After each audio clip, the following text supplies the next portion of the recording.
ಕಳೆದ 24-25 ದಿನಗಳಿಂದ ವಿದೇಶದಲ್ಲಿ ತಲೆಮರೆಸಿಕೊಂಡಿರತಕ್ಕಂಥ ಪ್ರಜ್ವಲ್ ರೇವಣ್ಣ ಸ್ವದೇಶಕ್ಕೆ ವಾಪಸ್ ಆಗ್ತಾರಾ ಅಂತಕ್ಕಂಥ ಒಂದು ಪ್ರಶ್ನೆ ಈಗ ಮೂಡ್ತಾ ಇದೆ. ಯಾಕೆಂದರೆ ನಿನ್ನೆ ಕುಮಾರಸ್ವಾಮಿ ಅವರು ಕೂಡ ಕರೆ ಕೊಟ್ಟಿದ್ದಾರೆ, ಎಲ್ಲೇ ಇದ್ರೂ 48 ಗಂಟೆ ಒಳಗಡೆ ಬಂದು ವಿಚಾರಣೆಯನ್ನು ಎದುರಿಸು ಅಂತ.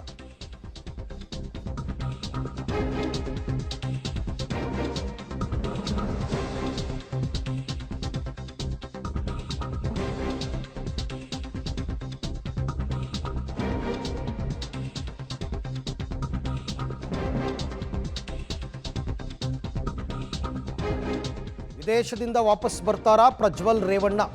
ಪ್ರಜ್ವಲ್ ರೇವಣ್ಣ 48 ಗಂಟೆಗಳಲ್ಲಿ ವಾಪಸ್ ಬನ್ನಿ ಅಂತ ಕರೆ ಕೊಟ್ಟಿದ್ದಾರೆ ಕುಮಾರಸ್ವಾಮಿ ಅವರು. ಹಾಗಾಗಿ ಪ್ರಜ್ವಲ್ಗಾಗಿ ಏರ್ಪೋರ್ಟ್ನಲ್ಲಿ ಕಾದು ಕುಳಿತಿದ್ದಾರೆ SIT ಟೀಮ್.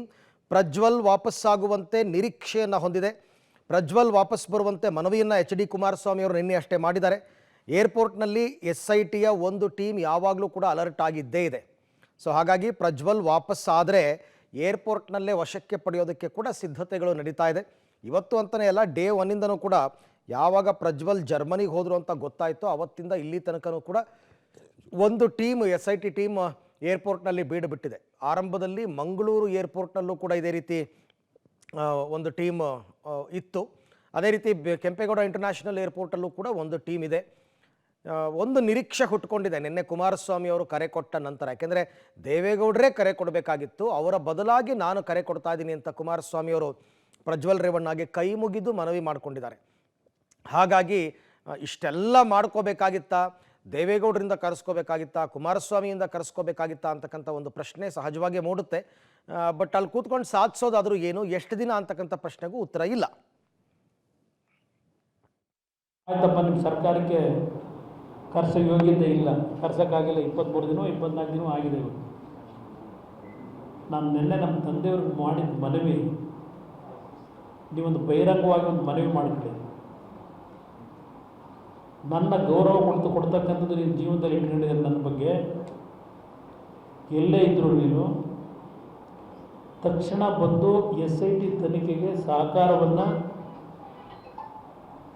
ಕೊಡ್ತಕ್ಕಂಥ ತೀರ್ಮಾನ ಮಾಡು ಅಂತೇಳಿ ಒಂದು ಬಹಿರಂಗವಾಗಿ ಮನವಿ ಮಾಡಿ ಅಂತೇಳಿ ನನ್ನೇ ನಮ್ಮ ತಂದೆಯವರು ನನ್ನ ಮನವಿ ಮಾಡಿದ್ದೆ ಪ್ರಜ್ವಲ್ ರೇವಣ್ಣ ಅವರಿಗೆ.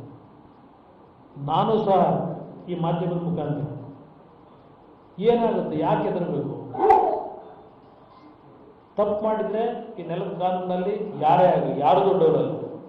ಆದರೆ ಇವತ್ತು ನನ್ನ ಕಾರ್ಯಕರ್ತರು ಈ ಪಕ್ಷ ಬೆಳೆಸಿ ಉಳಿಸಿರ್ತಕ್ಕಂಥವರು, ಈ ನಾಡಿನ ಲಕ್ಷಾಂತರ ಜನ ಮತ ಕೊಟ್ಟಿದ್ದಾರೆ ನಮ್ಮ ಪಕ್ಷಕ್ಕೆ.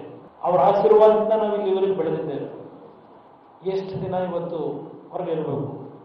ಕೈ ಜೋಡಿಸಿ ನಾನು ಮನವಿ ಮಾಡ್ತೇನೆ ಮಾಧ್ಯಮ ಸ್ನೇಹಿತರ ಮುಖಾಂತರ, ಇವತ್ತು ದೇಶಕ್ಕೆ ವಾಪಸ್ ಬಂದು ಯಾವ ಒಂದು ತನಿಖೆ ಇದೆ ಆ ತನಿಖೆಗೆ ಸಂಪೂರ್ಣವಾಗಿ ಸಹಕಾರ ಕೊಟ್ಟು ತೀರ್ಮಾನ ಆಗಲಿ. ನಾನು ನಮ್ಮ ತಂದೆಯವ್ರಿಗೆ ಹೇಳಿ ನಾನು ಮನವಿ ಮಾಡಬೇಕು ಅಂತ ಇದ್ದೆ. ನಾನಿವತ್ತು ತಡೆಲಾರದೆ ಇವತ್ತು ನಾನೇ ಮುಂದೆ ಇದನ್ನು ಹೇಳ್ತಾ ಇದ್ದೆ ನಮ್ಮ ತಂದೆಯವರ ಪರವಾಗಿ. ಅವ್ರಿಗೇನು ಅವರ ಎಂಟೈರ್ ರಾಜಕೀಯದ ಬದುಕನ್ನು ಅವನು ಬೆಳಿಬೇಕು ಅಂತೇಳಿ ದಾರಿ ಎರೆದಿದ್ದಾರೆ. ಅವ್ರಿಗೆ ಗೌರವ ತರಬೇಕು ಅನ್ನೋದಿದ್ರೆ ಎಲ್ಲಿದ್ದರೂ ಮುಂದಿನ 24 ಗಂಟೆಲೋ 48 ಗಂಟೆಲೋ ವಾಪಸ್ ಕೊಡೋದ್ರ ಮುಖಾಂತರ ನನ್ನ ಪಕ್ಷದ ಕಾರ್ಯಕರ್ತರಿಗೆ ಸನ್ಮಾನ್ಯ ದೇವೇಗೌಡರಿಗೆ ಗೌರವ ತಗೊಂಬಪ್ಪ ಅಂತೇಳಿ ನಾನು ಇವತ್ತಿನ ಮುಖಾಂತರ ನಾನು ಮನವಿ ಮಾಡ್ತೀನಿ. ಇದು ನಿನ್ನೆ ಪ್ರೆಸ್ ಕಾನ್ಫರೆನ್ಸ್ನಲ್ಲಿ ಕುಮಾರಸ್ವಾಮಿ ಅವರು ಕೊಟ್ಟಿರ್ತಕ್ಕಂತಹ ಒಂದು ಕರೆ. ಯಾಕೆಂದರೆ ಅವರ ಕುಟುಂಬಕ್ಕೆ ಒತ್ತಡಗಳು ಜಾಸ್ತಿ ಆಗ್ತಾ ಇದೆ. ಅದರಲ್ಲೂ ಪ್ರಮುಖವಾಗಿ ಕಾಂಗ್ರೆಸ್ ನಾಯಕರು ನಿಮ್ಮ ಮನೆಯ ಮಗ ಎಲ್ಲಿದ್ದಾನೆ ಅಂತ ನಿಮಗೆ ಗೊತ್ತಿಲ್ವಾ, ನೀವು ಕರೆಸಿ ಅಂತ ಒತ್ತಡವನ್ನು ಹಾಕ್ತಾ ಇದ್ದಾರೆ. ಮೈತ್ರಿ ಪಕ್ಷ BJPಗೂ ಸ್ವಲ್ಪ ಇರ್ಸುಮು ಸಾಕ್ತಾ ಇದೆ ಇದರಿಂದ, ಆದಷ್ಟು ಬೇಗ ಕರೆಸ್ಬಿಡಿ ಅಂತ. ಜೊತೆಗೆ ಇವ್ರಿಗೂ ಕೂಡ ಅನಿಸಿದೆ, ಸುಮ್ಮನೆ ಎಷ್ಟು ದಿನ ಅಂತ ಹೇಳ್ಕೊಂಡು ಹೋಗೋದು. ಈಗಾಗಲೇ SIT ಅವರು ತನಿಖೆ ಎಲ್ಲ ಮಾಡಿ ಮುಗಿಸಿದ್ದಾರೆ. ಇನ್ನೇನಿದ್ರೂ ಪ್ರಜ್ವಲ್ ರೇವಣ್ಣ ಹೇಳಿಕೆಯನ್ನು ಪಡಿಬೇಕು, ಮುಂದಿನ ಕಾನೂನು ಕ್ರಮವನ್ನು ಕೈಗೊಳ್ಳಬೇಕು. ಅದಕ್ಕೋಸ್ಕರ ಈಗ SIT ಅವರು ಚಾರ್ಜ್ ಶೀಟ್ ಕೂಡ ಹಾಕ್ತೇನೆ ವೆಯ್ಟ್ ಮಾಡ್ತಾ ಇದ್ದಾರೆ. ಅಂಥದ್ರಲ್ಲಿ ಎಷ್ಟು ದಿನ ಎಳಿಯೋಕ್ಕಾಗುತ್ತೆ? ಎರಡೇ ಆಯ್ಕೆ ಇರೋದು ಪ್ರಜ್ವಲ್ ರೇವಣ್ಣ ಮುಂದೆ. ಒಂದು, ಬಂದು ಧೈರ್ಯವಾಗಿ SIT ಮುಂದೆ ವಿಚಾರಣೆಯನ್ನು ಎದುರಿಸಿ ಈ ನೆಲದ ಕಾನೂನು ಏನು ಹೇಳುತ್ತೆ ಅದರ ತಕ್ಕನಂಗೆ ಕೇಳಬೇಕು. ಇಲ್ಲ ಅಂದರೆ ನಾನು ಜೀವನ ಪರ್ಯಂತ ಇಂಡಿಯಾಗೆ ಬರೋದೇ ಇಲ್ಲ ಅಂತಂದ್ಬಿಟ್ಟು ವಿದೇಶದಲ್ಲೇ ಸೆಟ್ಲ್ ಆಗಬೇಕು. ಕೆಲವರು ಮಾಡಿದ್ದಾರೆ, ವಿಜಯ್ ಮಲ್ಯ, ಚೌಕ್ಸಿ ಅವರೆಲ್ಲ ಆ ಥರ ಮಾಡಬೇಕಾಗುತ್ತೆ.